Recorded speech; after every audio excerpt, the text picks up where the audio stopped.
राधे राधे, जय एकविरा. तर होळीची तयारी चालू होती सगळी. होळीची सगळ्यांना हार्दिक शुभेच्छा. तर एकीकडे जेवणाचं करायला घेतला आणि नैवेद्याचं सगळा पहिले तर करंज्या करायला घेतल्या.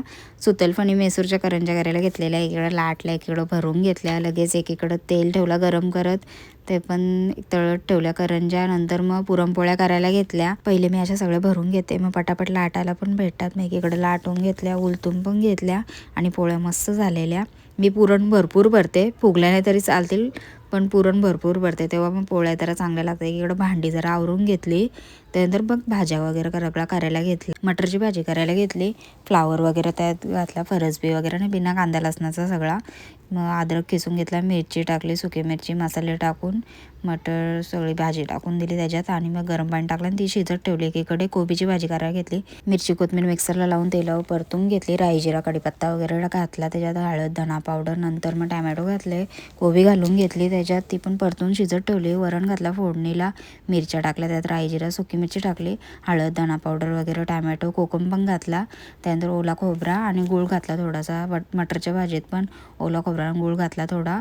आणि नंतर मग खीर करायला घेतली. खिरीमध्ये तूप वगैरे सगळा घातला आणि एकीकडं डाळ भाज्या वगैरे खीर झाली. त्याच्यानंतर मग मी आमट्या करायला घेतल्या. मी पाणी उकळत ठेवला, गूळ घातला त्याच्यात, हळद घातली थोडीशी, ते जरा वितळेपर्यंत गूळ भांडी घासून घेतली आणि त्याच्यानंतर मग उकळून घेतला आणि गरम गरमच होता, जरा जरा थंड करत ठेवला.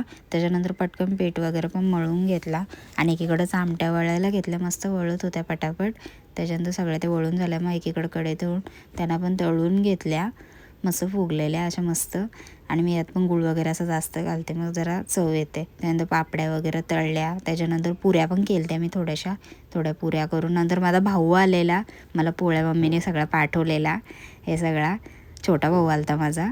आणि माझं असं आहे, कोणी का असो मम्मीकडनं पण आला तरी मी डबे रिटर्न असं सगळं भरून देते. थोड्या मम्मीला भाज्या पण दिल्या. नंतर मी रेडी झाली. नैवेद्य वगैरे पहिले देवाऱ्यात वगैरे दाखवला. होळीचा महत्त्व, वाईटावर चांगल्याचा विजय, हे आहे भक्त प्रल्हाद आणि होलिकेच्या पौराणिक कथेवर आधारित आहे. हिरण्यकश्यपूने मुलाचा वध करण्यासाठी आपली बहीण होलिकाची मदत घेतली. होलिकाला वरदान मिळालं होतं की तिला अग्नी भस्म करू शकत नाही, म्हणून तिला अग्नीचा भय नव्हता. हिरण्यकश्यपूने होलिकाला सांगितले की भक्त प्रल्हादाला मांडीवर घेऊन अग्नीवर चितेवर बस. पण तेव्हा देखील भक्त प्रल्हाद भगवान विष्णूच्या नामस्मरणात तल्लीन होते. भक्त प्रल्हादाची भक्तीमुळे सगळं उलटं घडलं. त्या चितेवर होलिका जळून खाक झाली आणि विष्णू भक्त असल्यामुळे प्रल्हादाला अग्नी देखील काही करू शकली नाही. भक्त प्रल्हाद विष्णूचा नामजप करीत राहिल्यामुळे भक्तीच्या जोरावर ते सुरक्षित राहिले. आमच्या देवळाच्या समोरच होळी असते, तिकडे पूजन वगैरे केला, देवळात पण पाय वगैरे पडले आणि घरी येऊन मग उपास वगैरे सोडला. चला मग, राधे राधे.